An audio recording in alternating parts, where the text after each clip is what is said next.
Мөнгө олдноо хаанта, мөнгө олдно. Та нарын бодож байгаагаас их хэмжээний мөнгө олдно. Гэхдээ тэр мөнгийг олоход учир байгаа. Газрын доороо тийм их баялагтай газар бол хаан таны эрх мэдлих биш шүү. Харь орны газар дор байгаа.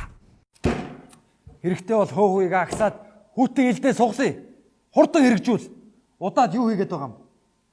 Харин бодлоо ирсэн байх юм бол хамар уучны хэлгэн гэдэг үед.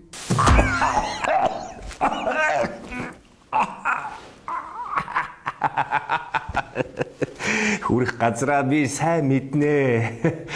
Харин хаан юу хэд хичнээн гэдгийг сайн мэдэхгүй ч гэсэн үнэт чулуу алт эрдэнэс үнэхээр их баялаг тэр орны газар дор байгаа гэдгийг би сайн мэдэж байна. Гэхдээ тэр газрын дор байгаа баялагийг зүгээр ч нэг авахгүй. Бүр дээр нь өрөнд оруулна. Угаасаа тэр орны удирдагчид улсаа худалдахад хизээд бэлэн байдаг.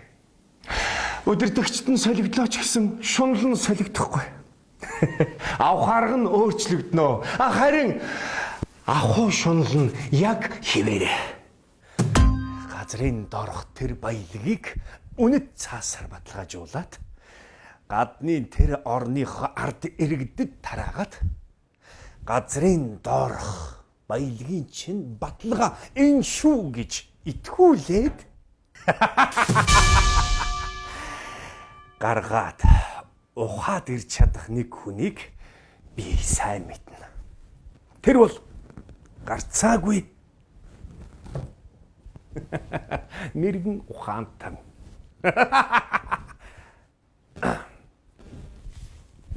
Уучлаарай.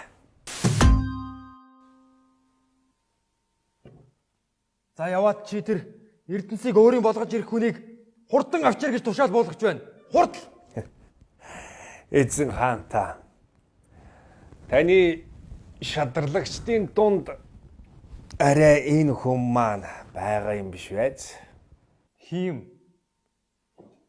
Хилээд хүн байна уу тэгээд? Хаанта. Ир чадал эрдэм ухаанаар иглгүйг шуугдаг.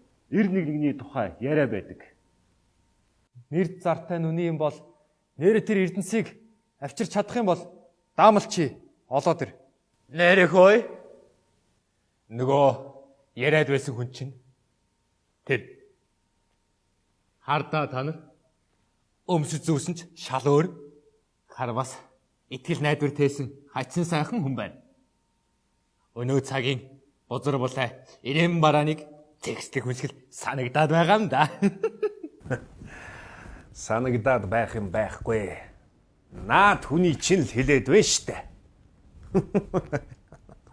За, алт эрдэнсээ хүлээж авцгаа.